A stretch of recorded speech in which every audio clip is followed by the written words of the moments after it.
মৌসুমি ফলের শেষ সময়ের কেনাবেচা চলছে বগুড়ার ফলের আড়তগুলোতে। অন্যান্য ফলের সরবরাহ কম গেলেও বাজারে বিভিন্ন জাতের আমের সরবরাহ এখনও স্বাভাবিক অবস্থাতেই রয়েছে।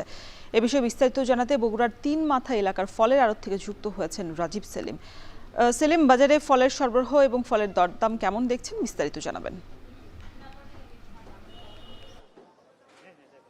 হ্যাঁ রওশন, বগুড়ায় এই মৌসুমি ফলগুলোর খুব একটা চাষাবাদ হয় না। জেলার যে চাহিদা রয়েছে তার বেশিরভাগই মেটাতে হয় জেলার বাইরে থেকে ফল নিয়ে এসে। এখানে দিনাজপুর, রংপুর, চাপাই এবং নওগাঁর সাপাহার থেকে আমসহ বিভিন্ন মৌসুমি ফল আসছে। এই ফল আসা শুরু হয়েছে বৈশাখের একেবারে শেষ সপ্তাহ থেকে।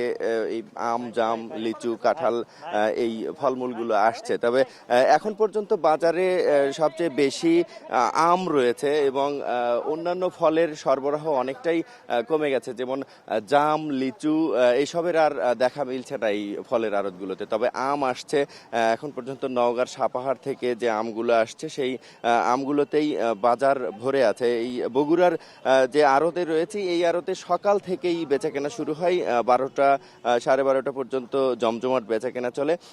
এই আজকের বাজারে আম্রপলি সেটি বিক্রি হয়েছে 50 টাকা কেজি, অর্থাৎ 2000 টাকা মন, এবং হাড়ি ভাঙা বিক্রি হয়েছে 50 টাকা কেজি, এটিও 2000 টাকা মন। মল্লিকা যে আমটি রয়েছে সেটি একেবারে কম দামের যে আম, সেটি মল্লিকা আম, সেটি 25 টাকা কেজিতে বিক্রি হয়েছে, অর্থাৎ 1000 টাকা মনে বিক্রি হয়েছে।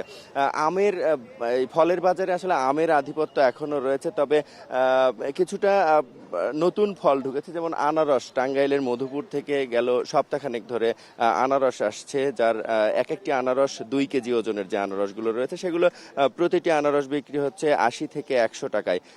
লটকন সেটি 1800 থেকে 2200 টাকা মন প্রতি বিক্রি হচ্ছে, অর্থাৎ 40 থেকে 60 টাকা প্রকার ভেদে বিক্রি হচ্ছে এই লটকনগুলো। আর বাজারে এখন পর্যন্ত আম রয়েছে এবং ব্যবসায়ীরা বলছেন যে আরও 3 মাস, আগামী 3 মাস আম পাওয়া যাবে। এখন যে আম চলছে সেটি আষাঢ়ে আম, আষাঢ়ে বিভিন্ন জাতের আম, আম্রপলি, হাড়ি ভাঙা বিভিন্ন জাতের আম রয়েছে। এবং আগামী 3 মাস যে আশ্বিনী আম বলে, আশ্বিনী, ব্যবসায়ীরা বলছেন যে আশ্বিনী যে জাতের আমগুলো সেই আমগুলো এখন পর্যন্ত আসেনি বাজারে। তবে এই আমগুলো শেষ হলে আশ্বিনী আমগুলো আসবে এবং সেই আমগুলো বাজারে আরও প্রায় 3 মাস থাকবে। এই ছিল আমার কাছে বগুড়া থেকে ফলের বাজারের সবশেষ খবর। রওশন। বগুড়ার ফলের বাজার পরিস্থিতি নিয়ে বিস্তারিত জানাচ্ছিলেন রাজীব সেলিম।